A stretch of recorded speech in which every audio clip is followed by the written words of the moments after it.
예, 예, 인사하세요. 예, 예, 네, 네.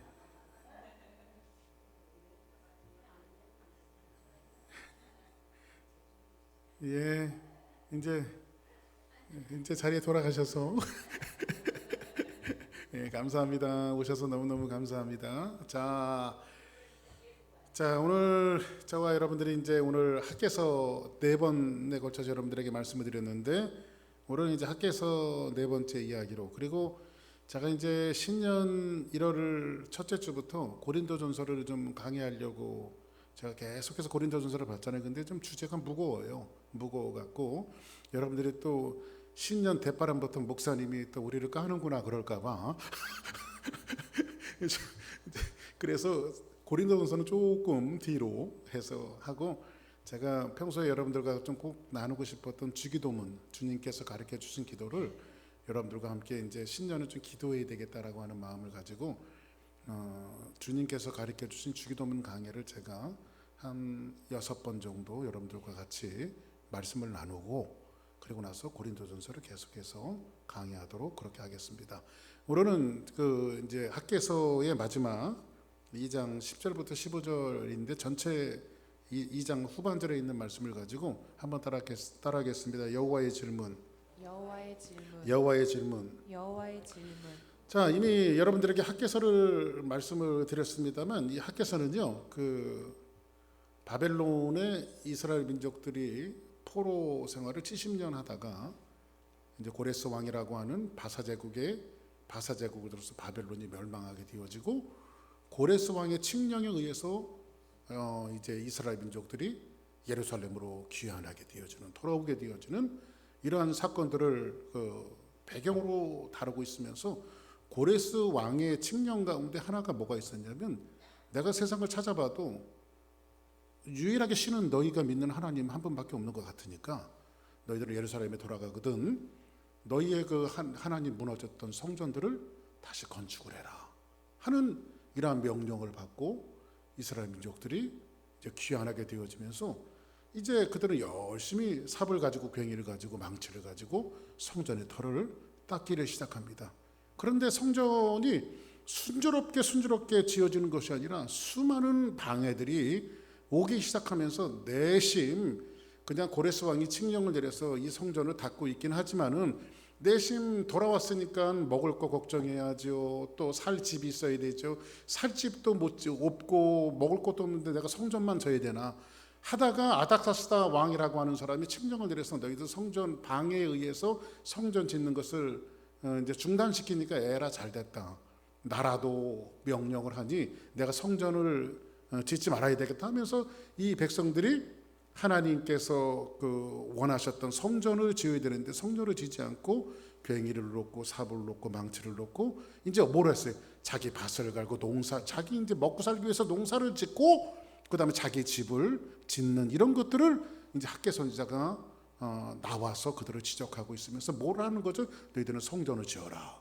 그래서 원래의 말씀대로 하나님께서 이스라엘 민족에게 원하셨던 것은 성전 짓는 일이에요.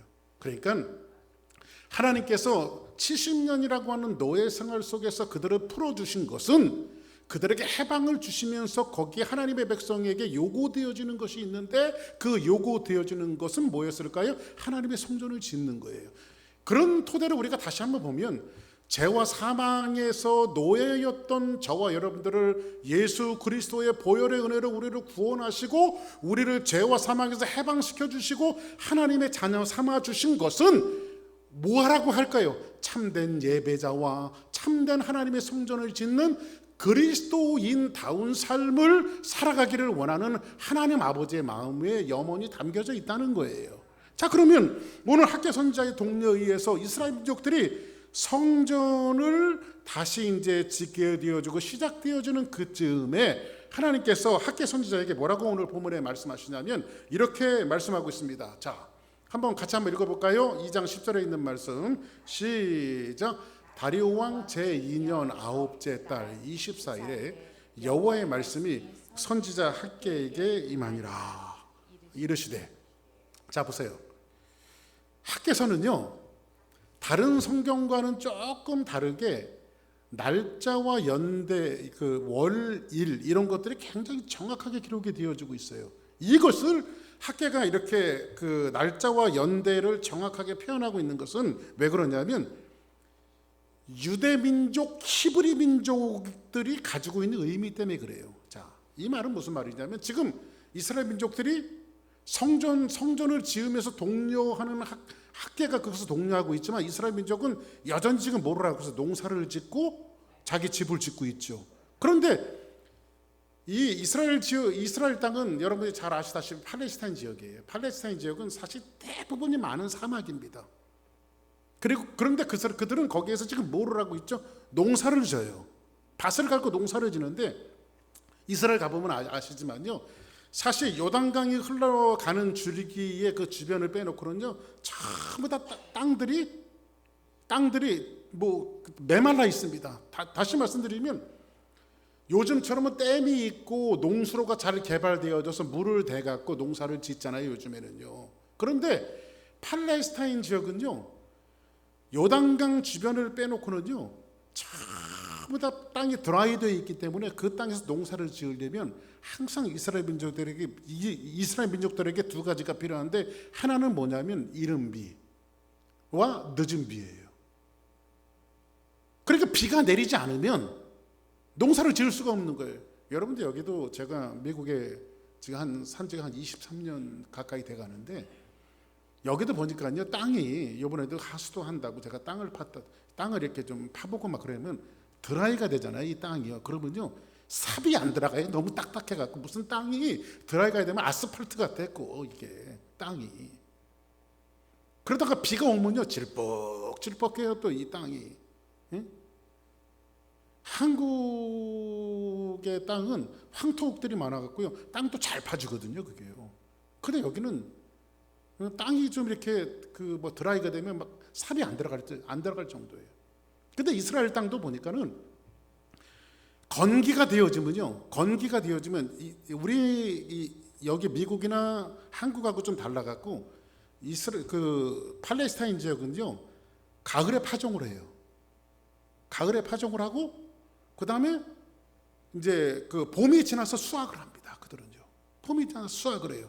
자, 그러면 지금 이스라엘 민족들이 땅을 갈아서 농사를 지어야 되는데 지금 가을에 파종을 해야 되잖아요, 지금요. 근데 지금 여기서 보니까 다리오 왕 제2년 9째 달 24일 이렇게 얘기하니까 이때는 어느 시기일 것 같아요? 씨앗을 뿌리는 시기잖아요. 파종을 하는 시기. 그러면 씨앗을 뿌리는데 메마른 땅에다가 씨앗을 뿌리니 그 생명이 나겠어요, 안 나겠어요? 안 나죠. 그러니까 이스라엘 민족들이 뭘 기다리는 거예요, 지금요?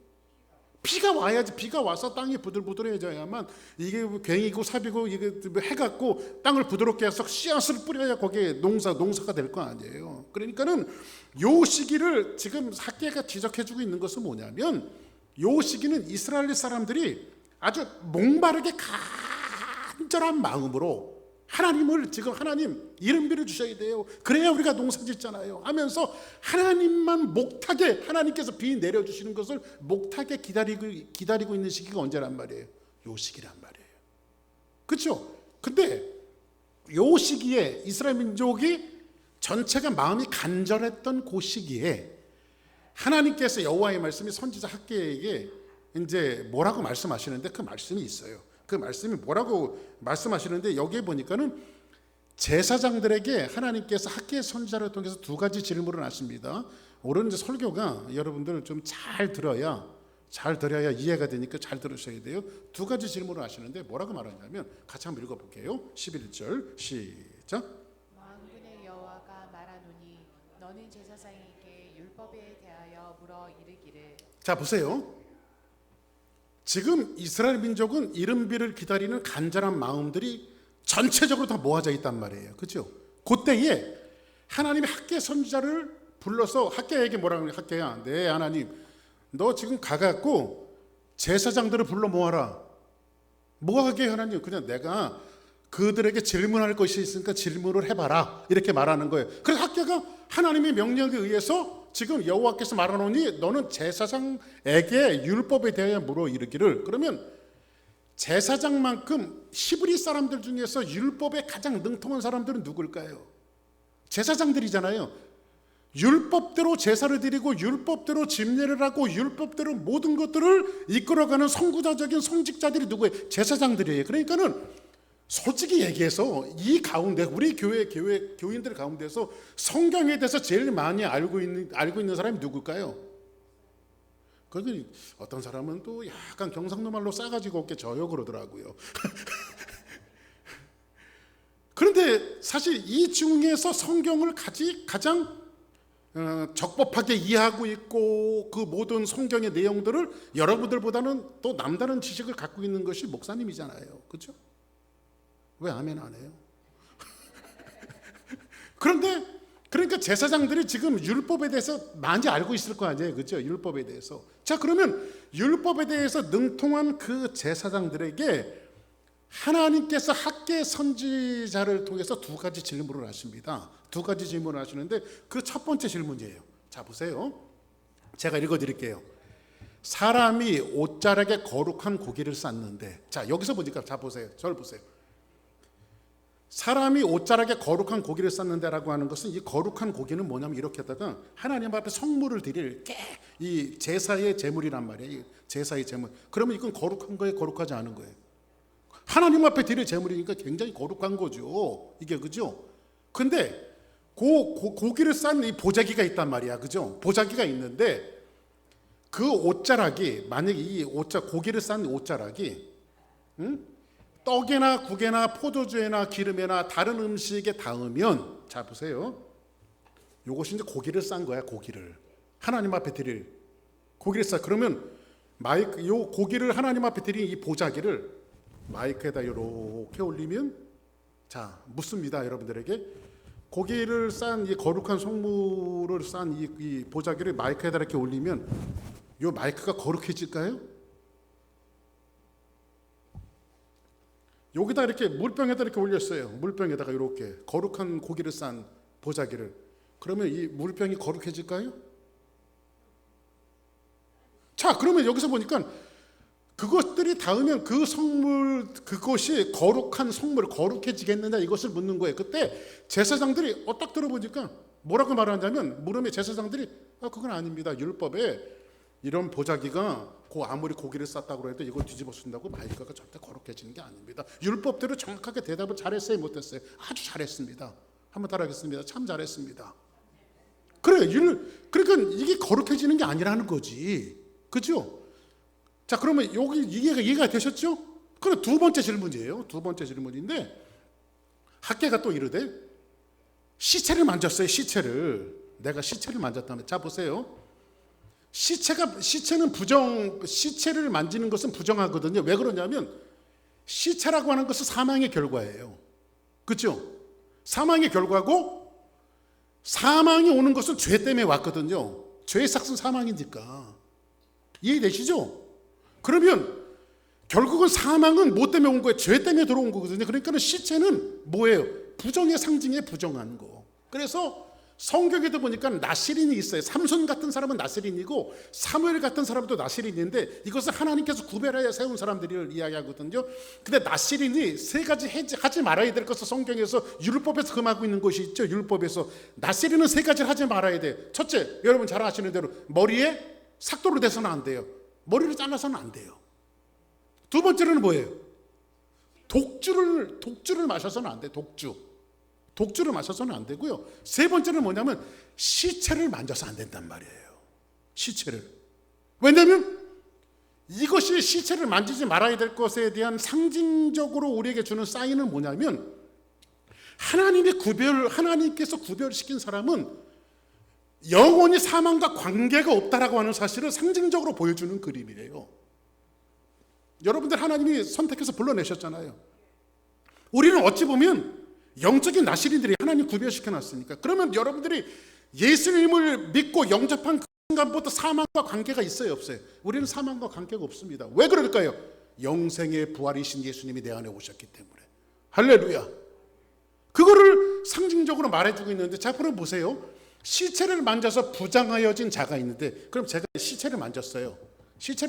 그럼 부정한 자가 있는데 그것들 가운데 하나를 만지면, 그러면 내가 이제 시체를 만진 손인데 요거를 만졌어요. 마이크를 만졌어요. 그럼 마이크가 부정해질까요, 안 부정해질까요? 이거 부정한 게 되어져. 부정한 게. 그러니까 제사장들이 뭐라고 말하냐면 그거는 부정해집니다. 이렇게 말한 거예요. 요즘 식으로 여러분들에게 말씀드리는 것은 이겁니다. 첫 번째 질문은 거룩한 것은 전염이 돼야 안 돼요. 자, 저를 보세요. 거룩한 것은 전염이 돼야 안 돼요. 자, 다시 한번 여러분 대답을 해야 돼요. 여기는요. 거룩한 것은 거룩한 보자기를 뒤집어 쓴다고 전염이 됐다 안 됐다? 거룩한 건 전염이 안 돼요, 이게요. 그런데 만약에 부정한 것은 전염이 돼야 안 돼요. 우리 교인들은 워낙 똑똑해갖고 잘 알아들어. 하나를 가르쳐주면 10가지를 이해하니까. 할렐루야. 부정한 것은 전염이 된단 말이에요. 요즘식으로 한번 생각해 보자고요. 요즘에 2년 지긋지긋하잖아요. 코로나 바이러스가 지긋지긋. 그래서 제가 건강합니다. 제가 건강해요. 그런데 예를 드는 거예요. 우리 교회 식구들 가정 속에 누가 이제 코로나 바이러스에 감염이 돼갖고 너무 힘들고 그냥 죽을 것 같아. 그래서 제가 그때 목사니까 나는 건강하니까 뭐 괜찮겠지 해서 제가 큰 마음을 먹고 신방을 갔어요. 코로나 있는 집안에 신방을 갔어요. 자, 그러면 제가 거기에 코로나 환자가 있는 집에 신방을 갔다 제 건강이 그 사람들이 전염이 되나요?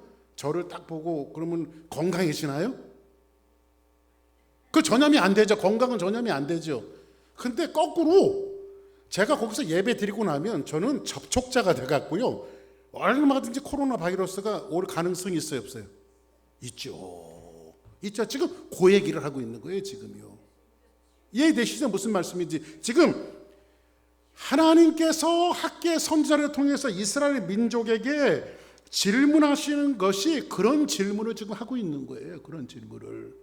그런데 여기에서 지금 이렇게 하나님께서 질문하시는 데는, 하나님의 말씀하시는 데는 의도가 있을까요? 없을까요? 이렇게 질문하시는 데는 의도가 있는 거예요. 다시 말씀드리면 거룩한 것은 전염이 안 돼도 부정한 것은 전염이 된다. 예?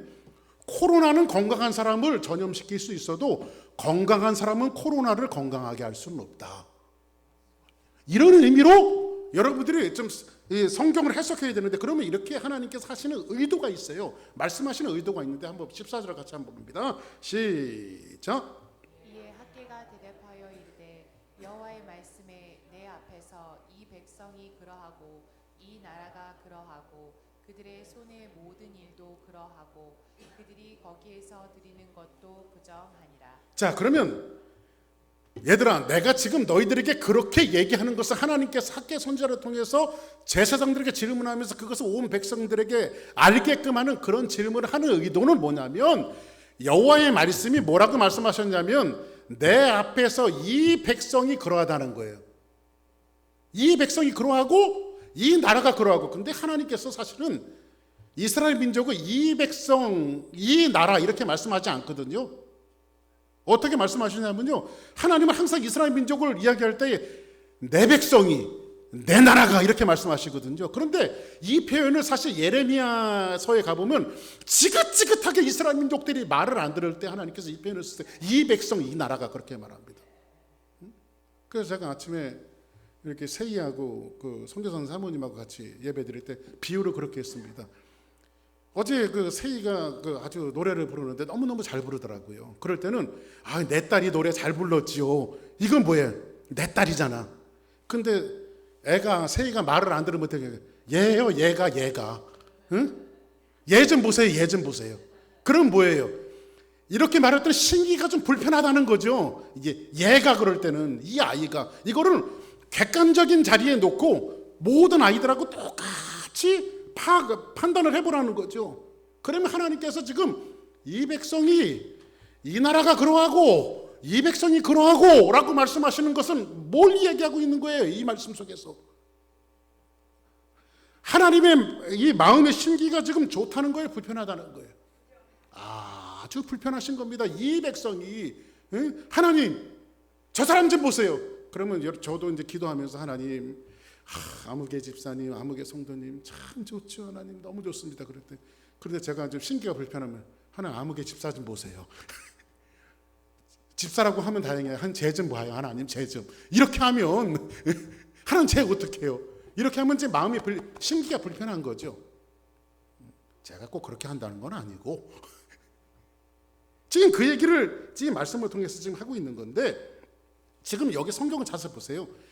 이 백성이 그러하고 이 나라가 그러한데, 그들이 손의 모든 일, 이 손으로 하는 모든 일, 이스라엘 민족들이 손으로 하는 모든 일들이 그러한데 그들이 거기서 드리는 것도 부정하니라. 그러면 여기서 드린다라고 하는 것은 뭘 얘기할까요? 제사와 예배를 말하는 거죠. 그러니까는 자, 다시 한번 질문합니다. 예배와 제사는 거룩한 걸까요? 부정한 걸까요? 예배와 제사는 굉장히 거룩한 것입니다. 그런데 지금 하나님은 뭐라고 말하냐면, 거룩과 부정이, 자 보세요. 거룩 플러스 부정하면 뭐가 나올까요? 부정한 게 나오죠. 그러니까는 예배는 거룩한 것인데 예배마저도 더러워지고 부정할 수 있다라고 하는 사실을 학계 선지자를 통해서 말하고 있는 거예요. 그러니까는 우리가 드려지는, 여러분들이 예배를 드리러 나왔지만은 여러분들이 드리는 예배가 예수의 생명과 십자가를 만나지 않으면 여러분들의 예배 자체도 오염되어 있다는 거예요. 우리가 지금 이스라엘 민족들이 예배가 오염되어져 있다는 거예요.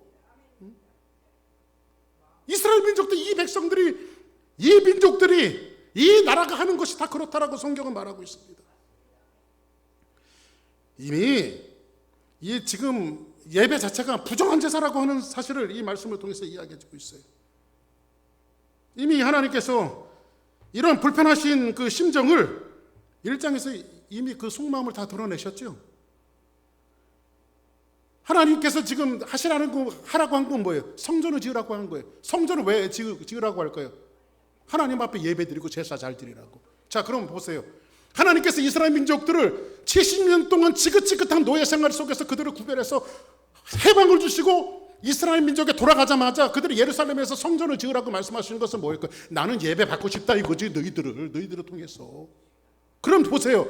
하나님께서 죄와 사망으로 영원히 지옥 백성이 될 수밖에 없는 여러분들과 저를 구원하시고 구속시키고 자유를 주신 것은 왜 구원하셨을까요? 하나님 예배 받고 싶다는 거예요. 예배. 그죠? 예배 받고 싶다는 거예요. 예배. 그게 1차적인 목적이죠. 근데 사람들은 이 1차적인 목적은 어디로 갔는지도 모르고 다른 것에 머리를 쓰고 신경을 파는 사람들이 있어요. 그래서 여러분들 신앙이들에게 가장 제일 중요한 것은 예배자예요. 신앙의 가장 베이직과 제일 임포턴트한 것이 바로 예배예요. 근데 그 예배가 어떻게 됐어요? 예배가 오염됐어요. 예배가 지금 부정되어 있습니다. 지금 하나님께서 이 성전 지라고 하니까 이스라엘 민족들이 난 장가 가야 하고 농가밭에 나가서 일해야 되고 내 집을 져야 되고 이런저런 핑계를 대고 그들이 나가서 지금 자기 집 짓는 일에 바쁘고 농사 짓는 일에 바쁘고 다 바빠요. 그리고 성전 짓는 일을 15년 동안 방치해놨어요. 그래서 성경에 뭐라고 말해요? 그들이 아무리 열심히 일해도 일하는 거에 대한 소득이 있어요, 없어요? 그 불편한 심정을 성경은 뭐라고 말하죠? 자 보세요. 너희가 만일 뿌릴지라도 수확이 적으며. 아유, 이게 아침부터 나가서 열심히 일했는데 밤 늦게까지 일했는데 수확이 적으며. 많이 먹을지라도 먹었으면 배불러야 되는데 배부르지도 않고, 많이 마실지라도 흡족하지 못하며, 입어도 많이 입었는데 따뜻하지 못하고, 일꾼이 싹을 받아도 그것이 구멍 뚫린 전대와 같아서 벌기는 많이 벌었는데 밑으로 새는 게 더 많아요. 그게요. 그리고 한번 볼까요? 7절 같이 한번 있습니다. 시작. 만군의 여호와가 말하노니 너희는 자기의 행위를 살필지니라. 자 보세요. 만군의 여호와가 말하노니 너희는 자기의 행위를 살필지니라. 자 그러면 요 말씀을 그대로 우리한테 한번 접목을 시켜봅시다.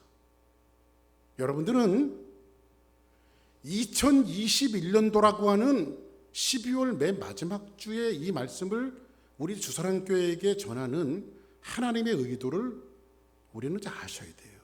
이제 우리가 2022년도 다음 주 주일이면 2022년도 새로운 새해 예배를 드릴 텐데, 여러분들이 새로운 마음의 가짐으로 어떻게 예배자로 드려져야 하는지를 이 말씀이 우리에게 소개해주고 있어요. 뭐라고 말합니까? 오늘 우리는 예배자로 나와서 순서에 따라서 목도하겠습니다. 찬송 부릅시다. 교동문 합시다. 대패기도, 하나님의 말씀 듣고 축복하면서 예배를 드리지만은 요 예배 자체는 굉장히 거룩한 것인데, 이 예배도 오염될 수 있다 없다? 오염될 수 있다. 부정해질 수 있다. 그러니까 하나님 앞에 드리는 예배마저 부정해질 수 있다는 거예요. 우리의 예배를 돌아보라는 거. 왜냐하면 예배라고 하는 정의가 그거예요. 예배라고 하는 정의는 뭐냐면 예수의 생명이신 예수의 생명과 십자가가 만나는 사건이 바로 예배예요. 생명과 만나는 사건 속에서 저는요, 저희 어머니와 아버지가 예수를 믿으셨지만 큰 집에 가면 큰 집 사람들은 예수를 안 믿었어요. 그래서 저는 세상 예배 드리는 거 할아버지한테, 저희 할아버지 조상들한테 예배 드리는 거 많이 봤어요. 근데 그 예배 드리면서 우리 큰아버지가요, 뭡니까? 숟가락 갖고요. 얘는 숟가락 갖고 왜 그걸 두드리는지 몰라. 그릇을 땡 하고 뜨르면 절을 해요. 절을 해. 근데요, 그 제사 드리는 시간이 얼마나 엄숙한지 몰라. 나 안 드릴래요. 나 잠깐 어디 나갔다 올게요. 그렇다가 하면 어떻게 될까요? 경을 치지요. 세상 제사법도 그럴지인데, 하나님 앞에 예배드리는 여러분들의 생명을 만나는 그 순간에, 그래서 제가 핸드폰 끄라고 그러는 거예요. 들어오면요, 핸드폰 잠깐 체크하고요. 그래서 제가 스마트워치도 안 차고 들어오잖아요. 여기 들어올 때는, 예배 드릴 때는. 왜냐면 가끔 뭐가 찡찡 울려요. 왜 그럴까요? 예배가 예수의 생명을 만나는 시간이기 때문에, 예배가 여러분들이 진심과 전심을 다하는 예배가 되지 않고는, 예배 자체는 거룩한 것인데 공적인 예배를 드리는 순간에 여러분들의 부정한 예배가 공동체의 예배를 어떻게 할 수 있다는 거예요? 오염시킬 수 있다는 거예요. 그래서 예배자들은 한 마음이 되어져야 돼요. 그래서 여러분들 가능하시면 볼일 보실 거 다 보고 오시고, 안 나와도 싸고 와요, 그냥. 그리고 예배 시간만큼은 정말 하나님 앞에, 예배 시간 언제서부터 해요?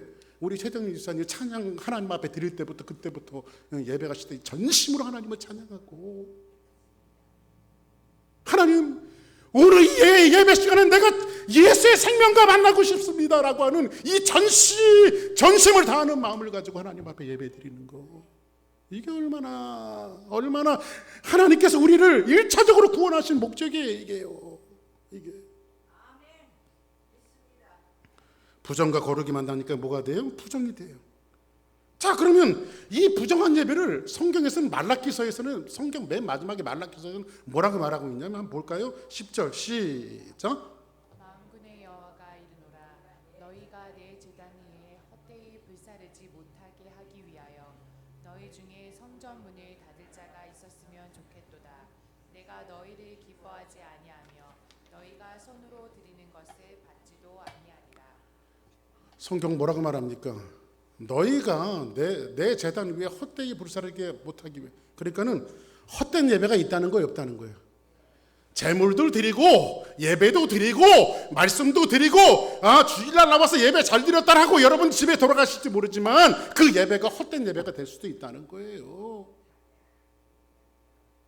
너희 중에, 그래서 하나님께서 뭐라고 말하니까, 차라리 이 성전문을 닫아버렸으면 좋겠다.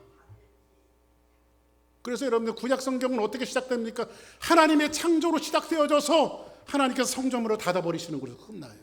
구약 성경 자체가 그래요. 근데 앞으로 400년 후에 그 성전문을 여실 분이 오시는데, 그분이 예수 그리스도란 말이에요. 아멘입니까? 그래서 아까도 말씀드렸다시피 여러분들 예배는 예수님의 십자가와 생명을 만나는 시간이에요. 그것이 바로 예배예요. 그래서 우리는 자꾸 누구를 대망하는 거예요? 예수님을 대망하는 거예요. 이 백성들의 삶의 우선순위를 바꾸지 않았어요. 봉사도 좋고 헌신도 좋아요. 모든 것이 다 좋아요. 그러나 정말 신앙인의 우선순위가 뭐예요? 나는 예배자입니다. 예배. 외워. 그냥 이거는 예배. 하나님께서 나를 구원하시는 이유가 뭔가? 예배다. 그래서 하나님 앞에 부정한 예배를 드리는 사람들에게 하나님께서는 단호하게 그 예배를 거절하시는 거예요. 난 너희들 예배 받지 않는다. 일침을 가하시는 거예요. 그리고 나서 17절 한번 같이 보실까요? 오늘 본문 17절 시작. 만군의 여호와가 말한다. 내가 너희 손으로 지은 모든 일에 곡식을 마르게 하는 재앙과 깐부기 재앙과 우박으로 쳤으나 너희가 내게로 돌이키지 아니하였느니라. 하나님께서 그들에게 수많은 재앙을 물론 하나님께서 재앙을 내리시는 분이에요. 그런데 왜 우리가 해초리를 드나요? 바른 사람이 되라고 해초리를 드잖아요. 자녀들에게. 그죠? 미워서 해초리를 대지는 않잖아요. 자녀들에게. 왜 여러분들이 자녀들에게 잔소리를 합니까? 반듯한 사람으로 살아가라고 잔소리하는 거 아니겠어요? 근데 하나님께서 그들에게 지금 곡식을 마르게 하는 재앙과 깐부기 재앙과 우박으로 쳤으나 너희가 돌이키어요? 안 돌이키겠어요? 그들은 여전히 돌이키지 않고 있어요. 이 사람들이 지금 매질을 해도 하나님 잘못했습니다, 용서해 주세요 하고 있어요? 안 하고 있어요? 안 하고 있어요. 그런데 참 하나님이 이 말씀 한번 보세요. 같이 한번 봅시다. 자, 19절에 있는 말씀 시작. 곡식 종자가 아직도 창고에 있느냐? 포도나무, 무화과나무, 석류나무, 감람나무에 열매가 맺지 못하였느니라. 그러나 오늘부터는 내가 너희에게 복을 주리라. 자, 보세요. 지금 이스라엘 민족들이 농사하는 족족이 돼야 안 돼요? 안 되고 있지요. 왜? 뭐가 문제예요? 예배의 문제예요. 그렇죠? 근데 곡식 종자가 아직도 창고에 있느냐? 없어요, 하나님. 포도나무는 없어요. 무화과나무는 없어요. 석류나무의 과일은 없어요. 감람나무의 과일은 없어요. 열매를 맺지 못했습니다. 왜 그럴까요? 그들이 여전히 불순종하고 있어요. 그런데 문맥이 너무 이상하잖아요. 그러나 오늘부터 내가 너희에게 복을 주리라. 아니, 이게 좀 이렇게 하면 맞아요. 하나님께서 이런 말씀을 이제 말씀하시면 하나님 우리가 잘못했습니다. 죄를 뒤집어 쓰고 옷을 찢고 회개하고 하나님 어찌할꼬 하나님 잘못했습니다. 정말 우리가 예배자가 될게요. 이렇게 하고 하나님 앞에 뉘우치고 회개했던 대목이 나와요, 안 나와요? 전혀 안 나오는데 하나님께서 왜 복을 주실까요? 참 이런 이 말씀에 깊고 오묘한 하나님의 섭리가 담겨져 있어요. 정말. 기독교는 한번 따라하겠습니다. 기독교는 내일부터 하는 것이 아니라 오늘부터 하는 것이다. 기독교는 내일의 종교가 아니에요. 오늘부터 당장 하는 거예요. 제가 오늘 얼마 전에 인터넷에서 뒤지다 보니까요, 재미난 얘기가 나오대요. 요즘 여자들이 제일 좋아하는 세 가지가 있대요. 여성분들이 제일 좋아하는 세 가지가 있대요. 그 세 가지가 뭐냐면 현금, 입금, 지금.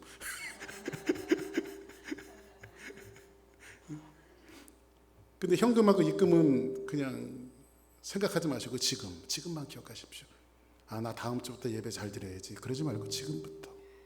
아멘. 지금부터. 근데 성경은 뭐라고 말하냐면 하나님께서 여전히 죄악 가운데 있고 여전히 지긋지긋하게 말을 안 듣고 여전히 패역한 이스라엘 민족을 향해서 내가 너희들을 향해서 지금 복을 주시겠다고 말하고 있어요. 근데 선지자 학개가 말하는 지금부터 주시고자 하는 하나님의 복이 뭔가요? 23절 같이 한번 볼까요? 23절 같이 있습니다. 시작. 만군의 여호와가 말하노라. 살디엘의 아들 내 종 스룹바벨아, 여호와가 말하노라. 그날에 내가 너를 세우고 너를 인장으로 삼으리니 이는 내가 너를 택하였음이니라. 만군의 여호와의 말이니라. 그럼 학개가 하나님의 말씀을 받아서 이스라엘 민족에게 하는 복은 뭐냐면 만군의 여호와가 말하는데 스알디알의 아들 내종 수르바벨아. 여기서 누가 나와요? 수르바벨이 나오죠. 제가 수르바벨에 대해서 말씀드렸는데 수르바벨은 바벨론식의 이름을 갖고 있지만 이 사람은 그 다윗의 자손이에요. 그죠? 근데 스룹바벨을 하나님께서 내가 너를 세우고 스룹바벨을 세워서 너를 인장으로 삼으리니 이는 내가 너희를 택하였습니다. 이렇게 말해요. 그러면 스룹바벨을 통해서 뭔가 하나님께서 일을 하시는데 정확하게 얘기하면 다윗의 후손이었던 스룹바벨은 앞으로 오실 메시아 예수 그리스도를 상징적으로 그려지는 인물이에요. 자, 말씀 왜 그러냐면 스룹바벨은 제가 그런 말씀드렸죠. 세상에 그 바벨론에 뿌려진 씨라고 말씀드렸죠. 근데 이것을 의역하면 바벨론의 씨에 뿌려진 눈물이에요. 그 눈물은 슬픔을 상징하잖아요. 그렇죠? 그러면 바벨론에 뿌려진 눈물 슬픔이라고 하는 것은 뭐냐면 그 당시는 그 당시 스룹바벨의 이름이 붙여질 때 그 당시는 세상을 어느 나라가 지배했어요? 바벨론이 세상을 지배했죠. 그러면 이 스룹바벨이라고 하는 이 말의 공식은 어떻게 해석이 되어지냐면 세상에 뿌려진 하나님의 슬픔을 이야기하는 거예요. 하나님의 눈물. 근데 세상에 뿌려진 하나님의 눈물은 누구예요? 바로 예수 그리스도예요. 예수 그리스도.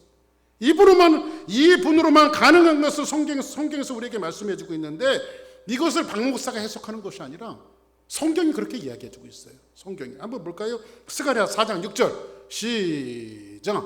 그가 내게 대답하여 이르되 여호와께서 스룹바벨에게 하신 말씀이 이러하니라.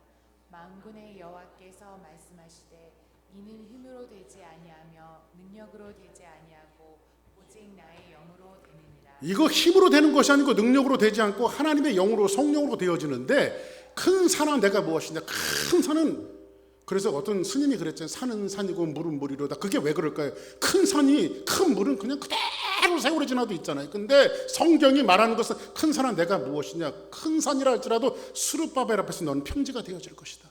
그러니까는 지금 큰 산 같은 문제는 하나님의 성전을 짓는 문제임에도 불구하고 하나님께서 하시면 큰 산도 평지처럼 되어질 것이라고 하는 이 말씀을 스가랴 선지자를 통해서 하고 있는 거예요. 그런데 그가 머릿돌을 내려놓을 때에, 그러니까 머릿돌은 뭐냐면 이스라엘 민족들은 히브리 사람들은 건축을 할 때요, 우리의 건축법과 틀려갖고요, 이 사람들은 제일 먼저 머릿돌을 먼저 놔요. 이렇게 머릿돌을. 그리고 거기서부터 건축을 시작해서 머릿돌에서 끝나요.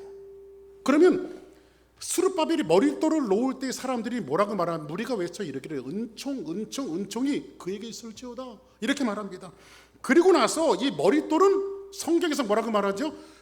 예수 그리스도를 가리킬 때 건축자의 버린 돌이 하나님께서 머릿돌이 되게 하셨다라고 하는 말씀이 있죠. 그러면 이 머릿돌은 스룹바벨이 머릿돌을 놓는다라고 하는 것은 앞으로 오실 메시아를 상징해주고 있단 말이에요. 그러면 여호와의 말씀이 또 내게 임하여 이르되, 9절 한번 볼까요? 시작. 스룹바벨의 손이 이 성전의 기초를 놓았은즉 그의 손이 또한 그 일을 마치리라. 만군의 여호와께서 나를 너희에게 보내실 줄을 내가 알리라 하셨느니라. 성전의 기초를 놓았는데 그 손이 또한 그 일을 뭐해? 그러면 이건 뭐냐면 하나님이 시작하신 것은 하나님이 마치신다는 거예요. 다시 말씀드려서 이것을 뭐 이야기하냐면 이스라엘 민족들이 부정한 그 예배가 하나님 앞에 회개를 했나요, 안 했나요? 여전히 그 사람들은 말 안 듣고 지긋지긋하게 속을 새기고 있어요. 그럼에도 불구하고 하나님은 그들에게 복을 주신대요. 그 복은 누구를 통해서 주시냐면 너희는 너의 힘 갖고 너의 능력 갖고 이 모든 것들을 하는 것이 아니라 나의 영이, 하나님의 영이 와야 되는데 하나님의 영을 대표하는 자가 예수 그리스도란 말이에요. 그 예수 그리스도께서 교회의 머릿돌이 되어주시고 그 머릿돌로 시작되어진 것이 하나님의 성전의 주체이신 예수 그리스도로 완성이 되어질 때에 비로소 참 예배자가 될 수 있다라고 하는 이 회복의 말씀을 이 말씀을 통해서 우리에게 해주고 있는 거예요. 응? 이해되세요? 응? 그래서 여러분들, 죄인된 인간은요, 여러분들이 뭐 그런 책 제목 있잖아요. 바보는 매일 결심만 한다. 응? 사실 우리는 다 바보들이에요. 2021년도 한 해를 바라볼 때 박 목사는요, 바보, 너는 바보. 난 참 바보처럼 살았군요. 제가 그 바보예요. 왜? 매일 결심만 했어요. 매일. 바보는 매일 결심만 해요.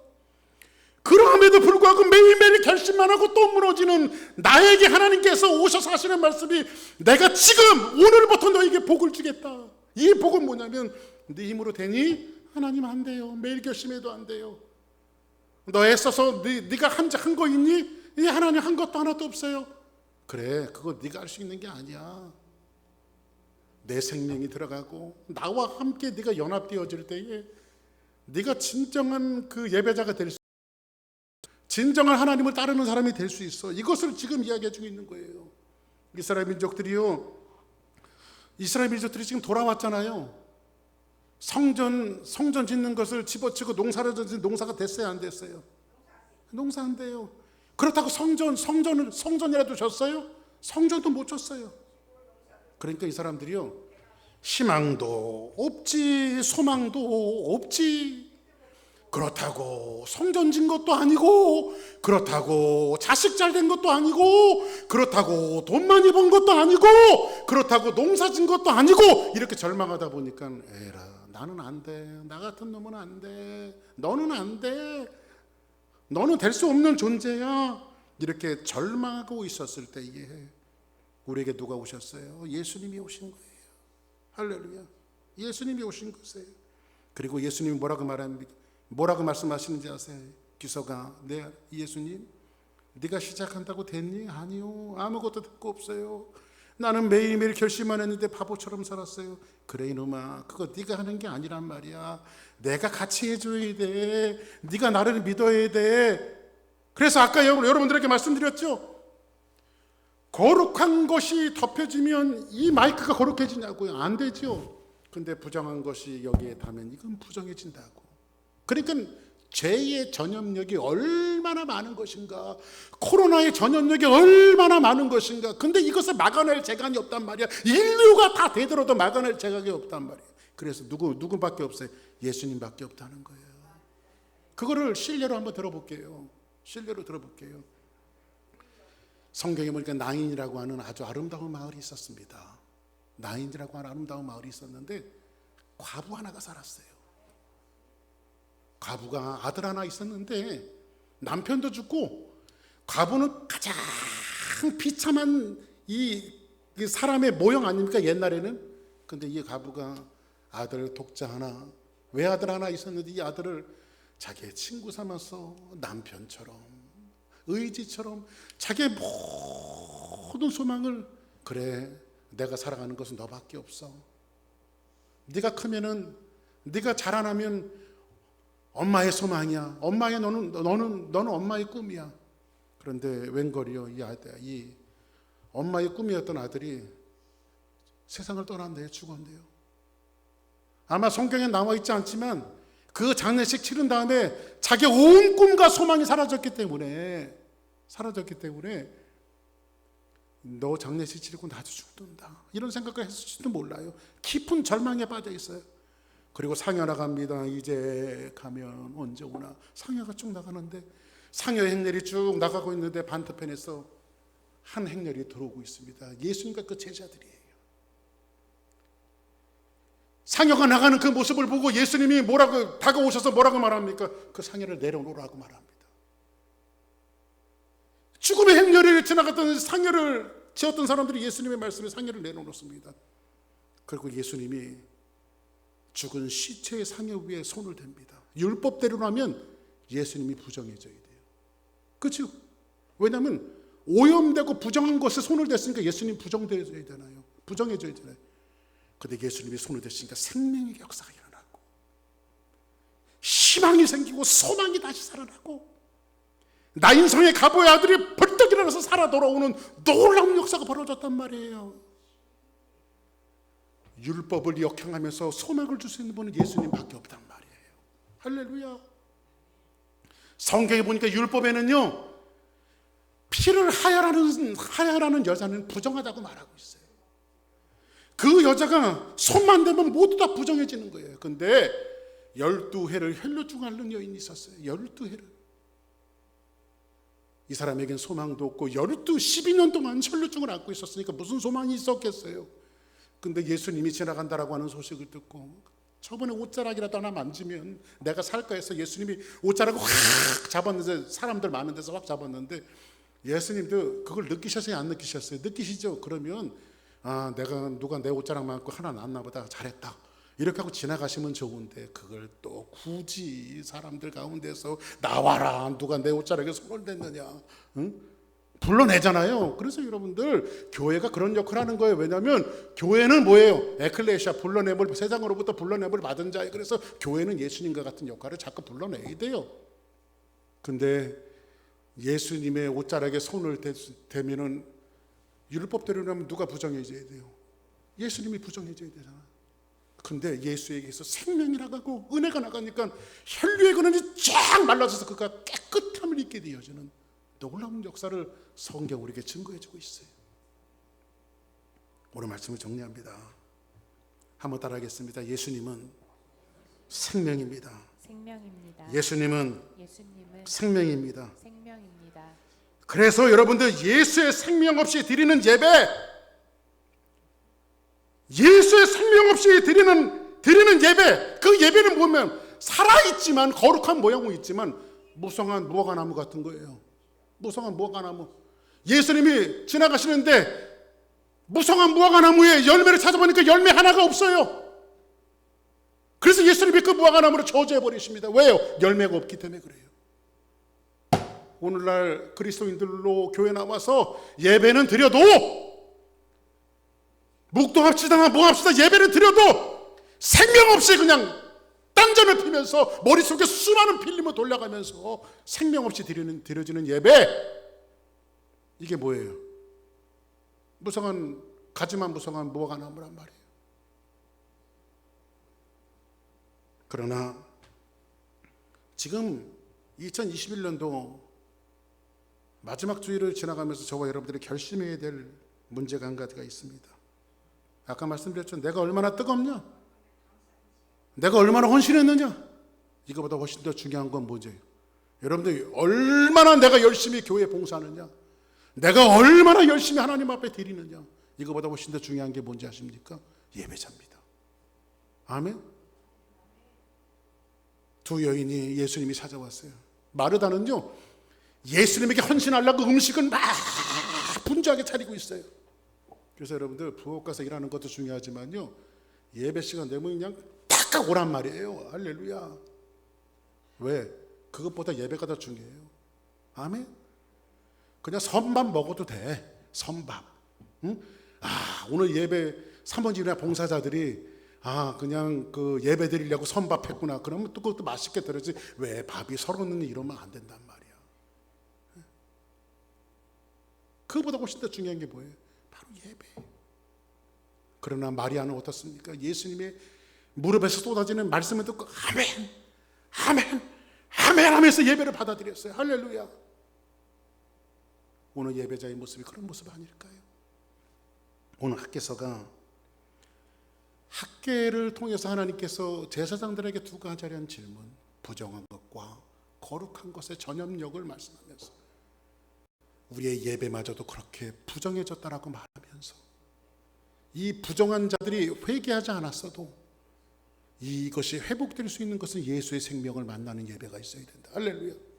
그래서 여러분들은 매주마다, 매 시간마다 예배 시간 나오면서 여러분들이 한 가지 외치는 말씀이 있어야 돼요. 내가 오늘 2021년도 12월 마지막 주일 이 예배 드리면서 내가 예수의 생명을 보았다. 내가 오늘 예수의 생명을 만났다.